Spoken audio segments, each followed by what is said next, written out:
Kalpasan iti sangapulo ket pito nga aldaw apan ang birbirok ti pamilya na iti 50 ket uppat ti tawen na apadre ti pamilya ken residente iti barangay Riweng iti siyudad ti Luwag ani Eric Dennis Agudong nabirukan daytoyen ngem maysan a bangkay iti maysa a lote iti barangay Paratong iti ili ti Paway.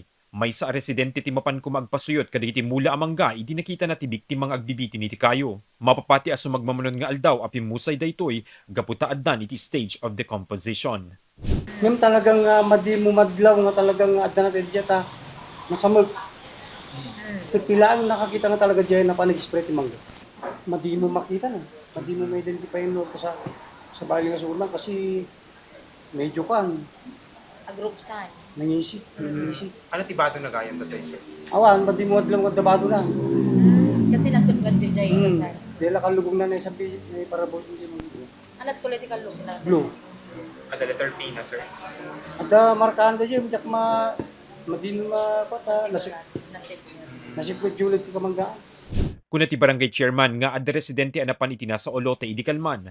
Uray suna mismo ket may sapay kadagiti napan nagdalos iti asideg ti nakakitaan ti bangkay sumagmamanon nga aldaw ti napalabas.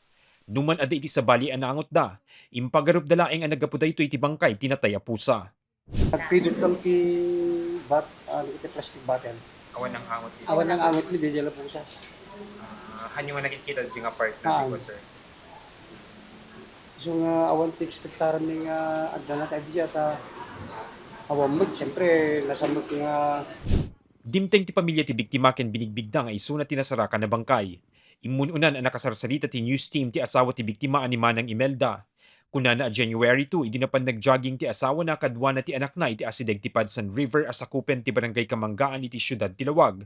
Apaman ana danunan da iti nasamek apaset ti lugar saan dan ang nakita pay daytoy. Inlawlawag ni Manang Imelda ang agsagsagaba ti asawa na iti anxiety. Pumalalo daytoy kunana no adda ti makita na asaan na pamilyar ken kuan na a tao.